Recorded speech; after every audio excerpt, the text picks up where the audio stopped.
Hello, my name is Koku with blackfilm.com, and today I'm interviewing C-Gutta Jackson. He is featured in the Netflix documentary, Biggie, I Got a Story to Tell. Thank you for joining me. How you doing? Pretty good. So I would say we're kind of friends, you know. We know a lot of the same people. We're good friends with a lot of good people, right? Yeah, see? And you from the same neighborhood. We're from the same neighborhood. Exactly. You know. So we got a lot of same stories to tell in certain aspects, but you know, that might actually be another conversation. But anyways, so you've got your own story to tell. How did you become C-Gutta? How did I become? Well, that's a name is crazy. That's a name I picked up when I was in jail. Okay. And we had a little crew of, it was us. We was younger dudes, and we was wild. You know, we was just doing a lot of wild shit. We was taking people's shit and stuff like that in jail. Like we was like, oh, that's the little gutter rat crew. Oh, so each one of us would have their name in front of the gutter. You know what I'm saying? And it was just a joke until people start actually. What happened is when I left one jail to go to another jail, individuals from the other jail was like, "Oh yeah, that's C-Gutta," and it just stuck. Okay, because at that point, that's how they knew you. Exactly. It's like dudes that didn't really know me, didn't know my government name, because you know they didn't know anything about me, this young, but like they would hear me because I played basketball. You know what I'm saying? I played a lot of basketball. So I would be on the court. People would say it, like me and my homies would say it like, my man Keith, he was Keith Gutta, my man Ice. You know, it was a lot of us, you know, that was just running through with that little name at the time. And then it just stuck with me. So anybody that was that name and then Gutta, that you were from like a certain kind of section of people knew you were part of a certain crew at that point. Well, it was our little private joke. Oh, I see. You know what I'm saying? It was like in our little crew, all right. And we saying it. It's like it wasn't for outside of that, but all the outsiders just because we got it really from my other man that was a little older than us. He's from Harlem. And they was like, oh, this dude Prince, he's a gutter rat. Ooh. So all of us, when we was just, you know, like I said, we was taking people's shit, beating people for weed and drugs and shit like that. We was just like wild little dudes in jail. So, you know, that's how that name kind of stuck, and it just stuck with me from there going on. Once I went from Watertown to Governor, it just stuck from there. You know what I mean? Because from people coming from Watertown to Governor, just seeing me from playing ball, and the name stuck really from playing ball. It's like you became popular from playing ball. Supposing I was playing ball and I was a gutter, would I be co-gutter? I guess so. I guess so. But we played like the odd thing about it was like, even though we all was doing a lot of, you know, the wild stuff, you know, but we all played ball and we was all intelligent. So we used to always have debates, talk, boom, boom, and we playing ball and we was exercising. But we was just wild. Like you got 10, 15, you know, and the core of us probably wasn't that much. It was probably about 5 or 6 of us that, you know, really was running with the little gutter shit within our little group. You know what I'm saying? We was the dudes that was debating, but it was just in that era. You know what I'm saying? In that era when you got the little young, all of us was young at the time, and we was, I mean, obviously you in prison, so we was just wild.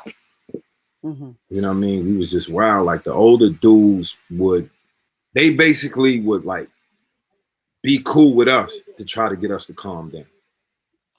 Okay. I mean, like I guess you look up to the older dudes, but you got your own crew.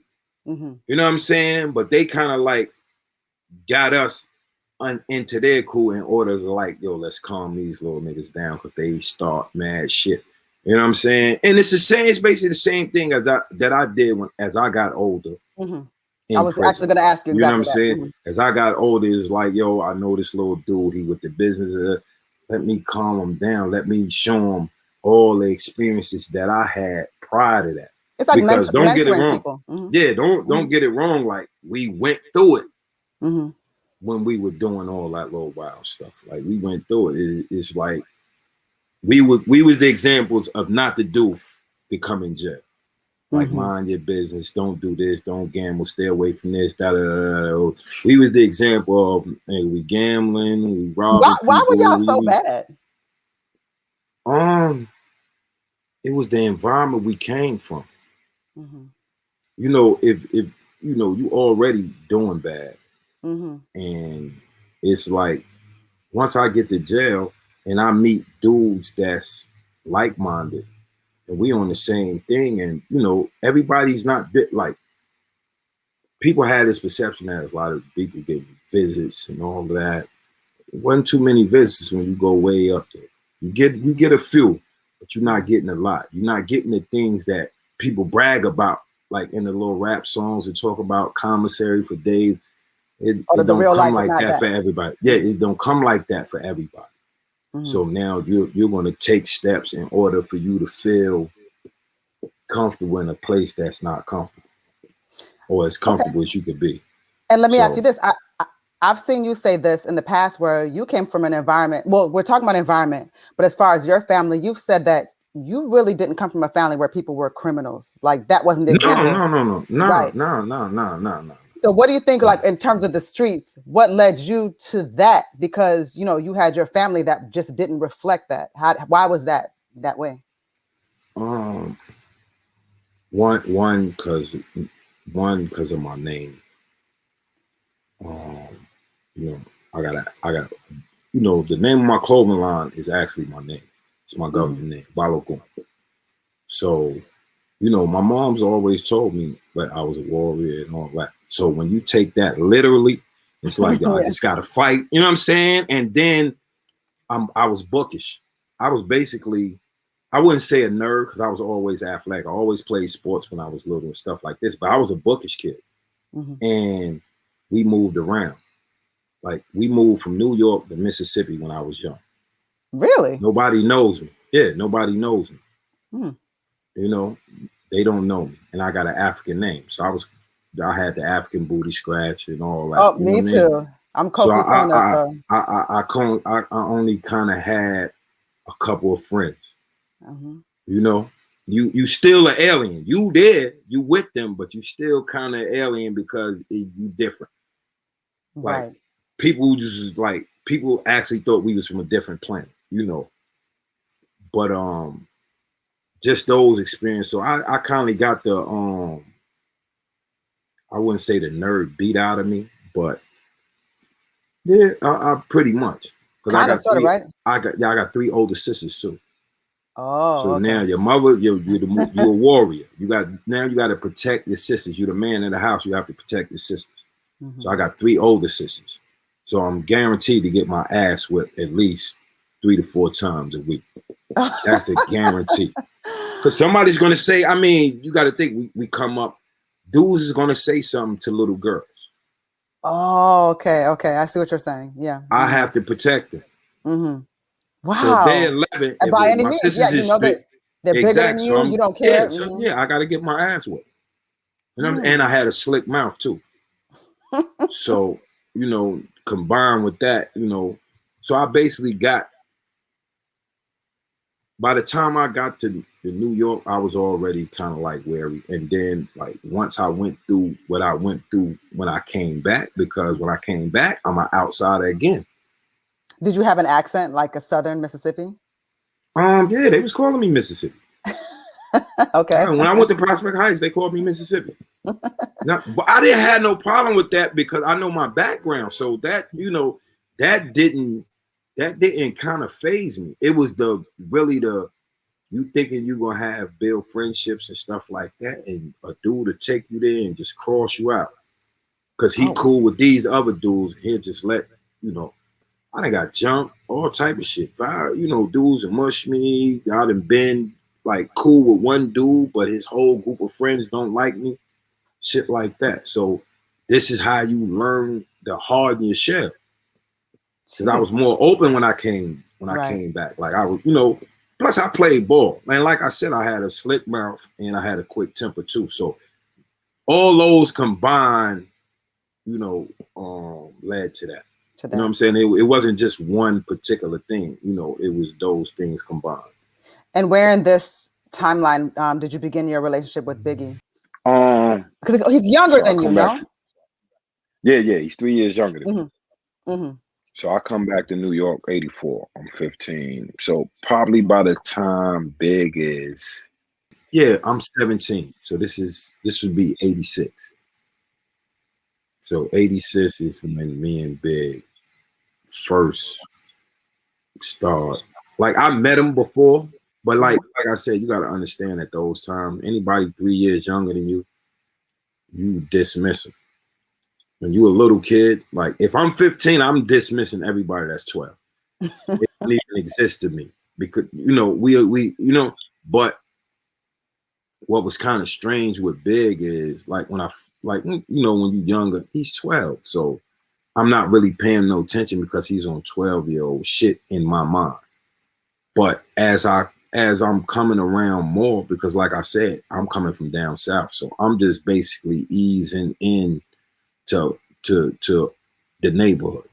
You know, the only thing that I jumped right in was the park to play basketball. You know what I'm saying? That's the only thing I jumped right into. Like if it's a park anywhere, I was playing ball. So I was into that, you know. So he used to hang in a laundromat with my daughter's mother cousin. His name is Eric, rest in peace. They used to hang there because Big rap. Eric had a DJ set. His man Hubert had a DJ set. So when Big couldn't go to Hubert house he would go to Eric's house and be on the DJ set and he'll rap or whatever. But I didn't, you know, at the time I didn't know this. So as we meeting, what I realized is the little nigga was funny. That's what you always hear about him. Everybody always says like Big was really a funny. That was our first thing, and me being a jokester, like that was my whole thing. Where I used to always get in fights too. Like I had a slick mouth, you know, and I was real small at the time. Like people don't realize how little I was at the time. Like Big was bigger than me when I was 17 and he was 14. Okay, that's funny. Let me just, you know what I'm saying? And I mean bigger, not just, yo, he's a little taller than him. No, Big was big and I was a little guy. Let's just put it like that. You know what I'm saying? I was slim. I probably was about, at 17, I probably was like 5'7", and I was slim, you know, so, but, he knew I was older than, like, we already knew the dynamics as far as me being older than him. So, I was just in the game, in the laundromat, we would have video games. You know, people still, you know, going to the quarter joints and playing video games. So we would be playing Centipede and another game. I can't remember. I think Robotron or something like that. And just see his social skills when, because you got to understand, Big was chubby. He had a lazy eye. So his social skills, as opposed to everybody that tried to take shots, like he was still that nigga. He knew how to handle it. He knew how to carry it. Like he still had a presence, no matter what. And he just had it. It's like it's the same thing with me. Like we use facial expressions, you know what I mean, to like add humor to certain shit. You know what I mean? It's like, all right, you know how somebody would be lying and you like, yeah, that whole, yeah, like, yeah. So that's how we connected, because we would see, it's just an instant joint. I'll see the facial expression that he's giving somebody and I'll be crying and laughing because I already understand where he's going with his facial expression. So I already saw the humor in him right there, even without the verbal. Then I saw how smart he was. So it was easy for me to relate to him because he's on what I'm on. We like to crack jokes. You know what I'm saying? And he's smart. Like I said, I'm still I'm still the nerd in certain ways. I like anime. I like reading fantasy novels and fucking science fiction. Like that. That's one of my things. You know what I mean? And I'm big into reading. Like people be sitting around and talking. I'll read a book. In the midst of them talking, like I could, especially if it's not a conversation I'm really interested in. So in that aspect, we like that's how the bond was quick to grow. Then after that, like me being older, he's like, yo, that's my cousin. You know, because I was popular as far as playing sports in the park, in PS11 Park. So everybody, like all the younger dudes his age was like, yo, not got it. Like Suif is nice in basketball. You know what I'm saying? It's like, ooh. So he was like, yeah. And then, you know, I had a thing, like I said, with my temper. Even though I was small, I had a temper, and I would get in a lot of fights. Let's put it like that. You know, a lot of fights. I can relate to that. I had a bad temper, but it was justified. It was justified. Yeah, you understand because yes, as you being an outsider. Yes. But you're the same. Yes, exactly.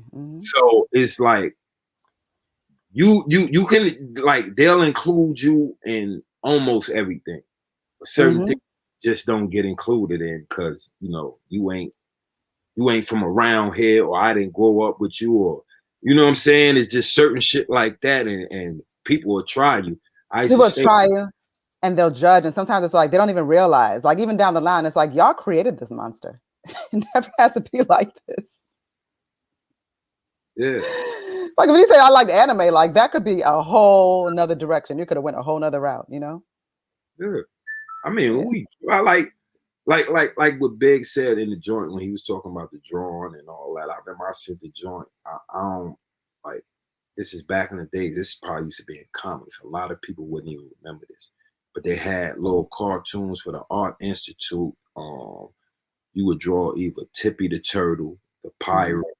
You would have one of those. You know how many times I sent them joints in? Yeah, I said, man, like damn near every magazine I got with one of them shits in it, I drew it. You know, so that was just part of, just being in love with certain shit as a youngster. But when reality start hitting, man, start thinking. Right. So I was wondering about that because it seems like with the entire crew, like the age range too, like at some, you were a little bit older than Big, but then there's people like C's who are a lot younger than y'all. Like, but then you have this huge crew of people. Like, how in the world did all these people get along, and like, how do we get to the Junior Mafia phase? Well, this is the thing is we like all of us, for the most part, is from St. James and Cambridge. Even though Banger is originally from East New York, but all his family is from over here. It's to say his mother, I think his mother moved out to East New York and they was living out there. You know what I mean? But his family is from Cambridge. All of us is basically, Big is from St. James between Fulton and Gates. C's is on St. James between Fulton and Lefferts. And Nee is on St. Nee, Bugsy, and Capone is from St. James between Lefferts and Atlantic. And those are short blocks. So it's basically they from St. James between Atlantic and Fulton. If you want to, you know what I mean? So I'm from St. James between Gates and Green. Kim is actually from St. James Towers. So like it's all like everybody has a connection from somebody else. Like, all right, like Nee, Capone, and Bugsy is all cousins. But C's grew up with them, slept in their house, they slept in his house, you know what I mean? So they grew up together. That's our little homies. The dudes that we used to run off the block when we was hustling because they would come around and make a bunch of noise and make it hot. You understand what I'm saying? But we all like, we like them because these is our like, man, but y'all can't be out here right now. When we want to hang out with y'all, we're gonna come around on the side block and we're gonna come sit with y'all and kick it with y'all because I know You know what I'm saying? We don't want y'all doing the shit we doing. In all actuality, not like we didn't groom none of them like to step in our place. That wasn't even, you didn't even want that for them. Yeah, you know what I'm saying? It's like, nah, get off the block. Ooh. And also like me and them is owing them family. Yeah, that's old family. Rest in peace. That's Oli family. Nino, Capone, all that's Oli family. So it's all a connection. You know what I'm saying? All of us are connected. Kim used to be best friends with C's older sister. Mm-hmm. So that's where they connect. That's how Kim comes into it. Even though she's not in the documentary at specific times, she was around, but she just didn't hang with us per se because she hung with C's sister. But the connection is there. Like she wasn't into what we was doing at the time because, like, to be honest, they was little kids. Yeah. Like we was little kids, but they was younger than us. Little kids. Mm-hmm. Yeah, they younger than us. So, like, why would we have you doing what we doing? Like, it so doesn't. Even in saying that, at what point? Because you guys are, let's say, doing what you're doing, and then Biggie just separately has an interest in rap. Like, how do you merge those worlds, or how do you support him in the beginning because he wants to rap as well? Big always wanted to rap. Mm-hmm. Like, when we hung out, I'm like, our interests revolved around us laughing and joking, just normal teenage shit, cracking, boo, boo, boo, boo, boo, and music. And we was all like, we all broke. We from the hood. Our hood looks nice, but like, to be honestly, we all broke. Mm-hmm. We're thinking about ways to get money and have the things that we like to have. Mm-hmm. And we were all intelligence in a way, but we were all naive. What's your favorite Biggie memory that you could think of that involves, anybody, everybody? Shit. I mean, any memory with him, like even when we used to fight, bro. That's a good. Don't tell me y'all were like fist fighting. Yeah, I like me. Always lived in big crib. Like we lived 226 3L. Yeah, we lived there with him. Mm-hmm. So we like probably my best memories is like just getting up, waking up. I get out my room, come knock on the door. Him and O in his room. You know what I'm saying? I knock on the door. O didn't smoke. I come in. We ain't brush our teeth for nothing. Just come in. What up, there, bro? Get your fat ass up. Boo. We roll up and just talk about whatever we going through or whatever we got plans for the day or what we got plans for the future. You know what I'm saying? Because we was always talking. We didn't live in the era of where you had a whole lot of distractions. Okay. And we didn't live in this era where I could just be talking to you and just ignore you and get on the phone. When we was talking. She would sit there and talk 2-3 hours. You know what I'm saying? Even whenever we was doing something in the streets, like we still having conversations. So I saw at some point in the documentary, you all were saying that he was still he was at some point successful, but was still had a foot in the streets. So how was he managing being, at least at the particular point, being famous? Well, he wasn't. I mean, see, he didn't see the success because, like, at the time I was in prison. This is when I was like, a lot of the time. That's why you don't see me in a lot of footage because a lot of times I was in jail. Mm-hmm. Like I got locked up, came home.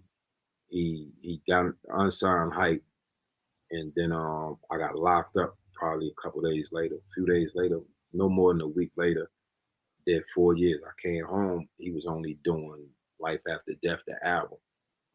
I got locked up for a parole violation. Then he got killed. Mm-hmm. So a lot of the time, that's why nobody really, knew anything about my story as in relation to him. But it seems like everybody that's a part of the crew always honors you. So as far as the outside, maybe there's things people don't know, but I don't ever hear anybody that, doesn't speak about you that's related to the closeness of what the story is about. Oh, no. And that's what I'm saying is they just don't have any, a lot of video evidence. Right. You see what I'm saying? And we didn't have no camcorders when we in 88, 89. I wish. I mean, so it was you just going by somebody's word. So it's how we're in a different generation where there's evidence of everything. Yeah. Right. We'll be like, man. So that's what it was. And yeah, like those memories is probably the best. Just us, just being us. Yeah. Not him when he was photo shoots and that was great in itself. You know what I'm saying? Just the opportunity to be there with Bad Boy, and he's where he's at. And this is your friend, that's amazing.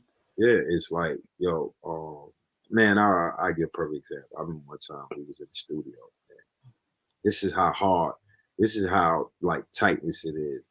It's like he did some dope shit in the booth, and he came out. He like, yo, I'm like, man, Biggie Smalls is the illest. He like, oh, man, bro, you mad dick rider.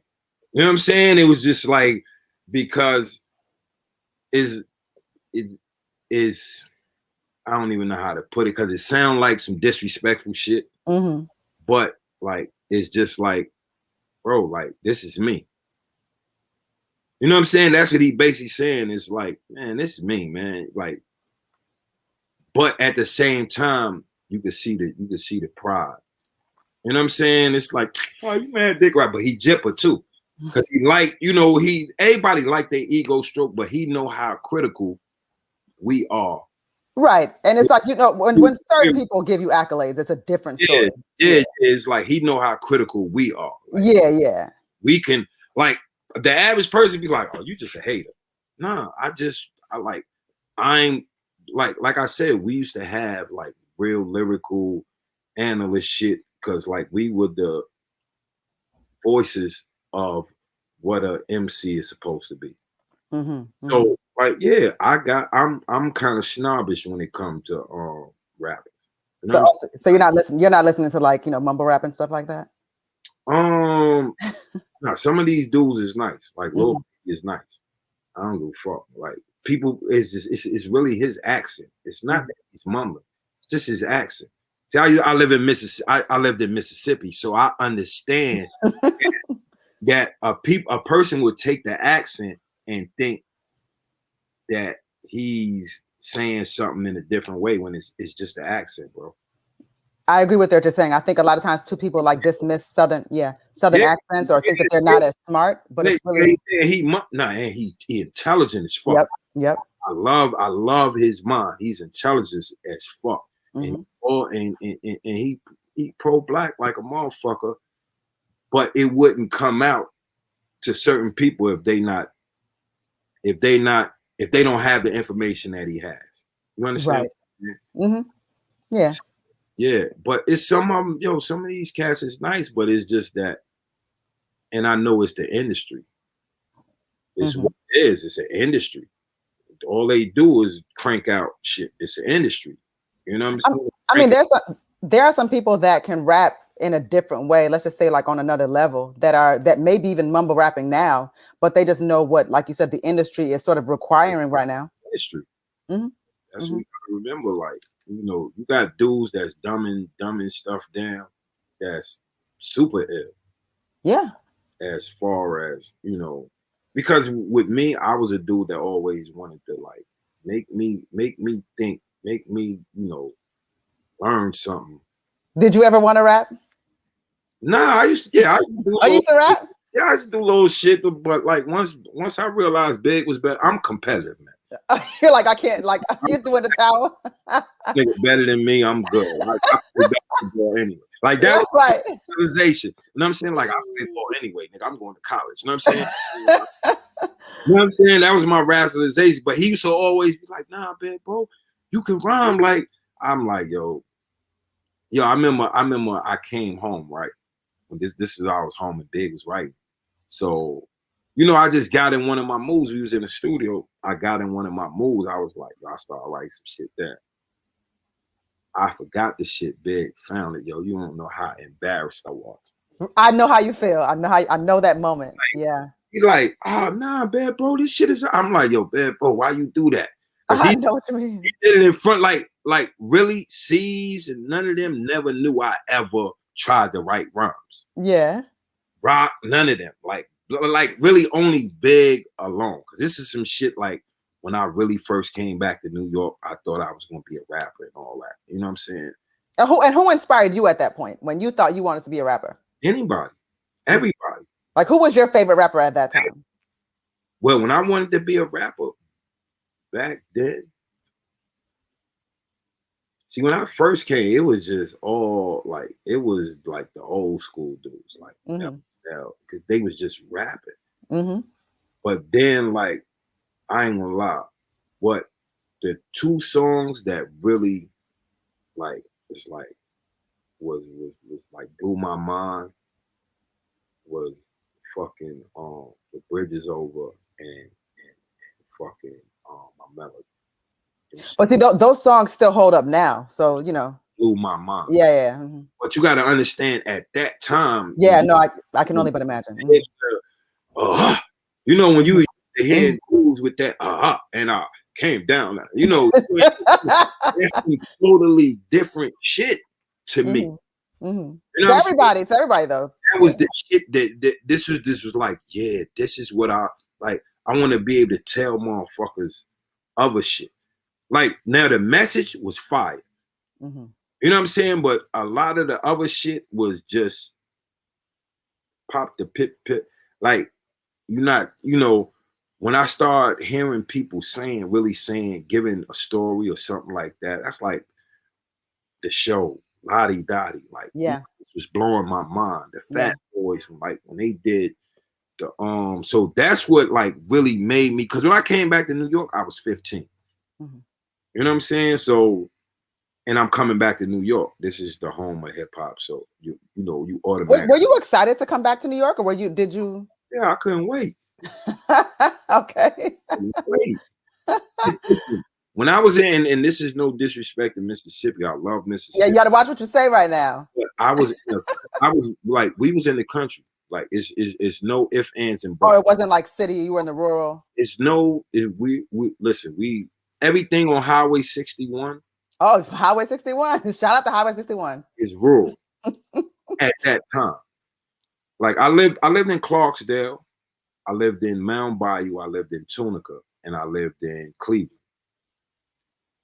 They're relatively large now, but at that time, because they relatively large now because of recognition of people from those places. Like notable persons, of course. Exactly. That makes sense. Yes. BB King is from Clarksdale. It was known then, but BB King wasn't as big internationally as he was later. Everybody knew BB King was from Clarksdale, Mississippi back then, but BB King wasn't the BB King that we know now. Right. Like, the BB King we know now is like an icon, but of course he was just a blues. He was just one of the top blues players at that time. You got to remember, this is the 70s, early 80s. So, you know what I mean? And so I wanted to ask you. That was country. Wait, do you still know how to do a country accent? Oh, like, I'm good with accents, period. So, I saw something where you did a Jamaican accent and I was on the floor. I said, woo.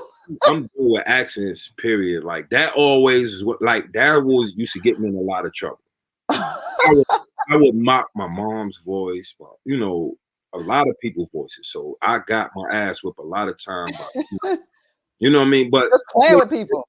Just learning people regional accents was dope to me, to just, like, you know, because Mississippi dudes don't sound like New Orleans dudes. They don't. Or Georgia dudes, or they all got, like, this is one thing that you know that you're going to get in Mississippi is, like, they not gonna call a girl a gal or a girl. They gonna call her girl. That's so good. Oh my God. Yeah, they say girl. They say good, right? Yeah, that girl crazy. They're good crazy. Yeah. You know how that sound? That girl crazy. Yeah, that girl. You get it. You know what I'm saying? You get it. I mean, you know, I can't emulate my Mississippi accent because I lost it so long ago. Right. But what I emulate like people that I've like DC do. That you're around, yeah. I talk like them, like they because they got certain ways of talking. Like they Slim and Mo is crazy.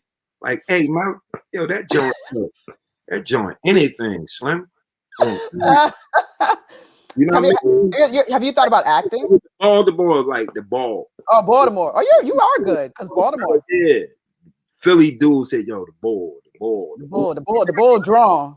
Yeah, he drawn. You know what I'm saying? And then that's mainly from us going on the road, and then me and being federal prison. You just being, you know, you around dudes, you know, from different areas, and then just from, you know, everybody knowing the situation that I was in prison for. So people like, oh, that's C-Gutta, boo, boo, boo. And so I'll get interactions with dudes from all over the country. You know so it wasn't all good. It was, you know what I'm saying? But so when you're in federal prison and you're kind of, I guess you're popular because of the music and everything like that, does that make it difficult? Because people sort of want to try you because of the connection to Big, who at parts of times when you were in prison was the biggest artist out. I ain't like cause this is the thing is with me it was kind of different because I had already did 2 Bigs before Big was on. I have already went so you established yourself, I guess, in some way that yeah. It's like this, it's an energy. People know people that bid it. You can kind of spot. Okay, I didn't know the term is bidded. Yeah, like people that been to jail before, people that like that's what we call it, you know, in New York. Like, yo, oh, he didn't did a bid before. Well, I know doing a bid, but I never heard someone like, oh no, he's bidded. I've never heard anybody use it. You already know he didn't already been through it. You could tell. Okay. It's in the energy. He knows how to adapt way quicker than somebody that never been in this situation. Okay, so nobody gonna be stupid. Yeah, so as soon as he come in, when you see how he move, it's like, he did a bid or you know what I'm saying? He bid it. Like he done been through this. He been through this. So when people was coming to me, it was more like they were more surprised that I wasn't like, I guess, arrogant and stuck up. Okay. Because I'm always me, bro. Like, you know, now I'm always feeling like I'm the shit. You should, because you're a Libra. Yeah, that's true. Remember, I'm a Libra too, so you know. Yeah, but and you know, also the shit my mother always told me. Mother always was like, "Yo, you a balogun," so you know, balogun. That means something, and you know, you handsome, and you know, when you grow up, I got 3 older sisters, so when females constantly telling me, "Oh, he's so handsome" and all that, you're gonna get a little gas too. So, you know, thank you. I thank all my sisters for, you know, boosting confidence up as far as that. But at the same time, I'm shy as fuck. I don't believe that. I really am. I don't believe that. But okay, if you say so. I really am. It's like, all right, put it like this. If I like somebody, say I'm interested in a female. She's going to have to at least open a door for me. Like, I'm not like, it's strange because like you're probably not going to open up to her right away. Bingo. Okay, no, I understand what you're saying. It'll be hard for me to say like, yo, I'm feeling it. No, I understand what you're saying because I mean, honestly, like I guess just generally speaking, the way we are with our friends is very different than how we are with somebody that we really like we want to love, you know, at least want to love. So I can completely understand how that energy would be different because this is someone that you could potentially be vulnerable with. Yeah, and then I'm just like, I'm a shy person in general. Most people, like, I tell people I don't like humans.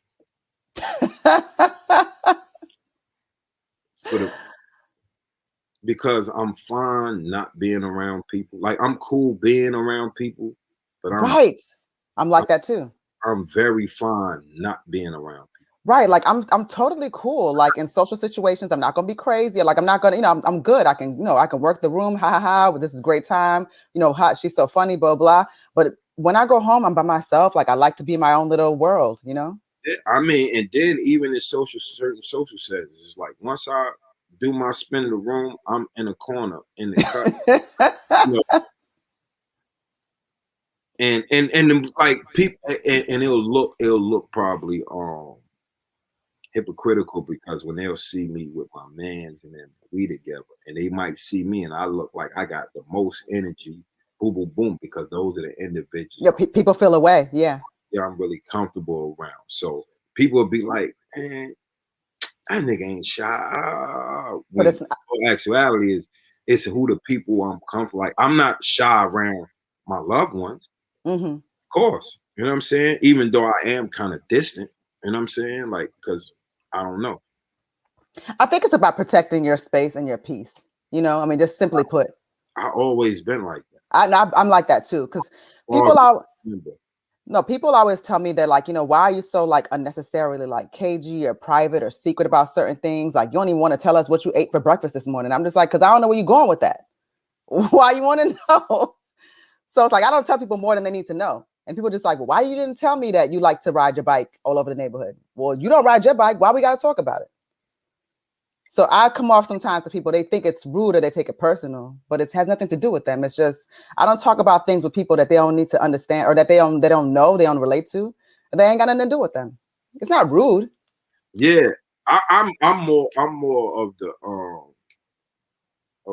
how can I put it? It's for me to deal with. Yeah.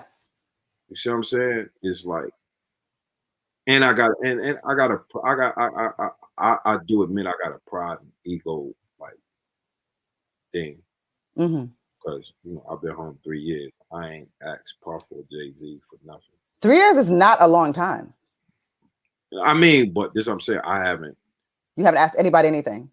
And you know what's funny about that is, you know, if you ask that, like, people would love to at least be front and center, like, yo, I hit him off, blah, blah, C-Gutta. Like, that would be something that would be an easy look for somebody. You ain't asked nobody for nothing. He said, no. I'm the same way. I can't ask people for stuff. Yeah, I'll figure it out. and that's where it is. I mean, you probably you understand, because it's that Libra thing. Yeah, yeah.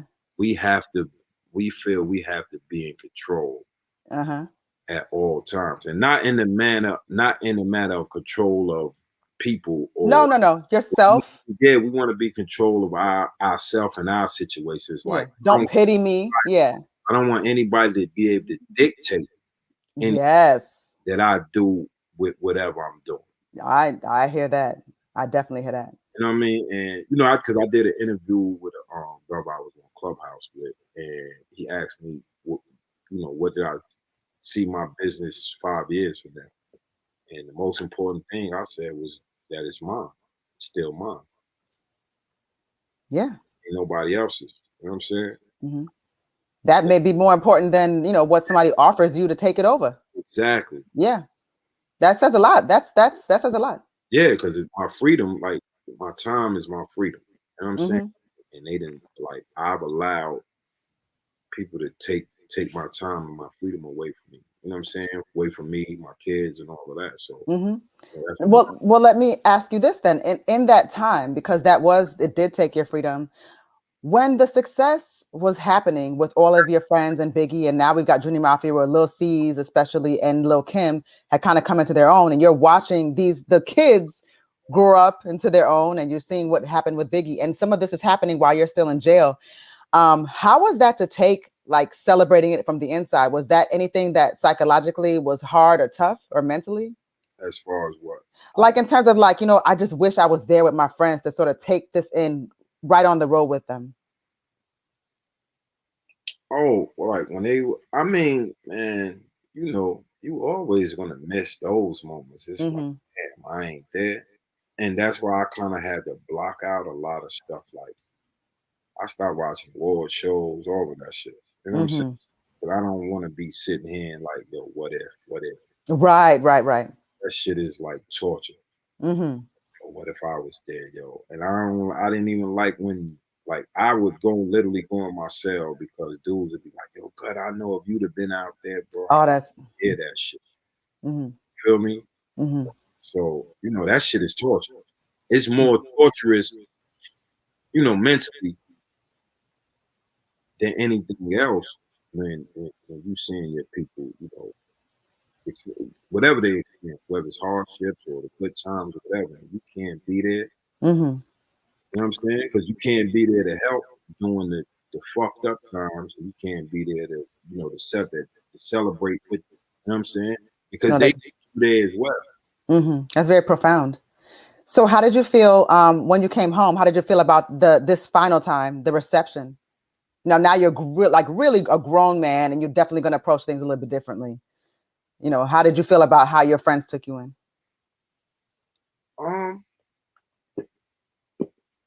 It wasn't anything different from before. You know what I'm saying? Because everything is basically on you anyway. So what do you mean by that? But everything's on you. How you approach everything. Mm-hmm. You know what I mean? Everything that you do when you get released is your decision. Mm-hmm. It should be. If you allow somebody else make the decision you after you doing 16 years by your motherfucking self, you're a fool.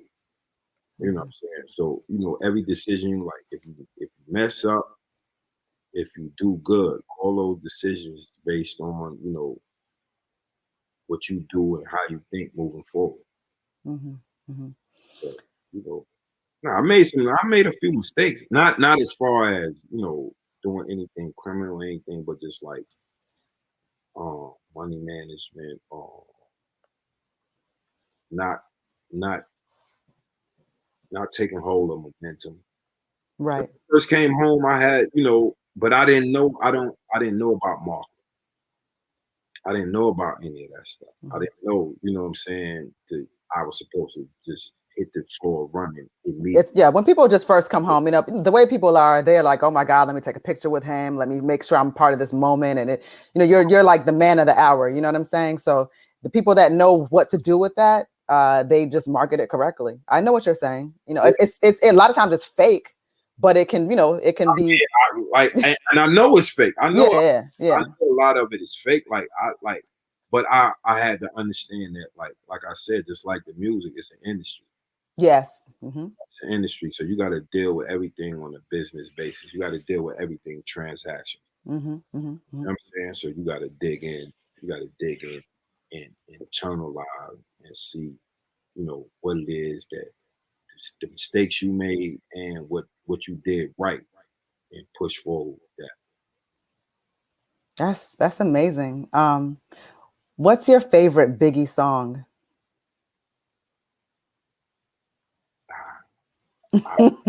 I mean, of course, I should pick one with me in it.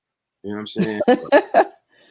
But the one where he's saying me and I wasn't even gonna bring it up. I wasn't gonna bring it up because I've seen you talk about it before, and I didn't want to exhaust you with, you know, explaining the same thing over again. But we might as well talk about it since we're here. Yeah, we ain't speak for 2 weeks. Well, I didn't speak to him. Like he like we could, but I lived. This was when he was staying in Jersey. Uh-huh. We lived in the same house, but I just wasn't like we did everything else normally in the day. You know what I'm saying? We got up, ate, you know what I'm saying? We went and ran errands and did everything. But you know how it's that, yo, we not speaking. Like I'm not talking to you right now. I'm off you right now. Like we gonna do everything. Nobody else is gonna know we not speaking outside of, you know what I'm saying? Outside of BMCs and rock and Money F, but and the mafia, but because they gonna like, oh, this nigga got it mad. Like you know what I'm saying? But yeah, like, and then, you know, he did that. Like, I don't know if you remember Players Anthem. Mm-hmm. Remember when he came down the steps and he hit and he did like that? That's big. Like, that's the essence of Big.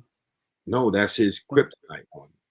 Like you can't stay mad because like he give you the little lazy eye look. He's like, come on, man, bro. Like, I see what you're saying. Okay.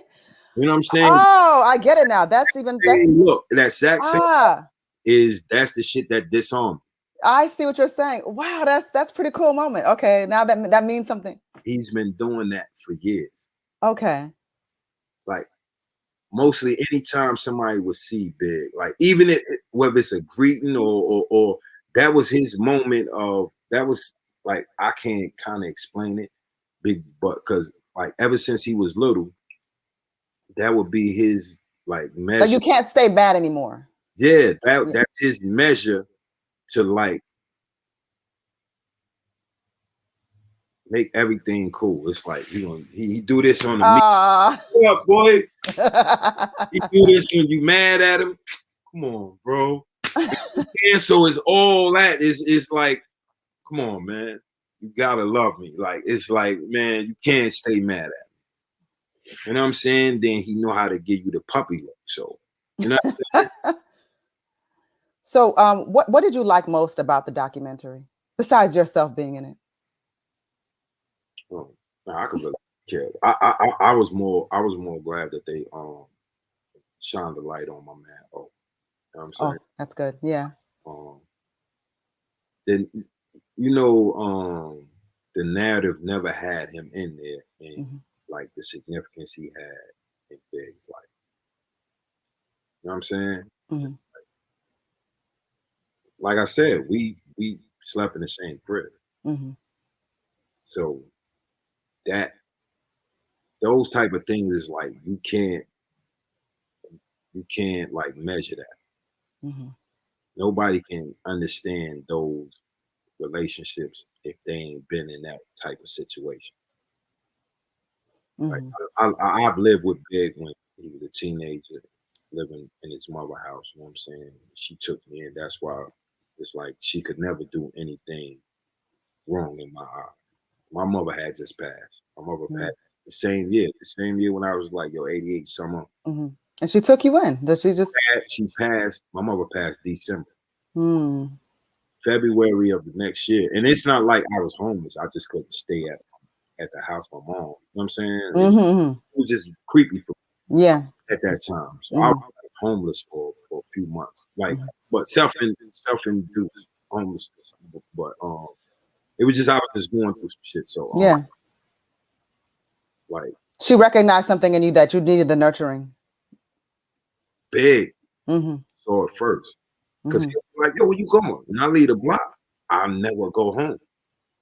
I would never go down the block. I'd hop on the train. So he just knew something was wrong. He like, yo, what you doing? I'm like, yo, bro, I'm going to see a chick, bro. You know what I'm saying? I'm really just getting on it. I get on the A train, I go to Mott Avenue, and I drive all the way to the end, 207, come back on the C and the A train, and just do that shit.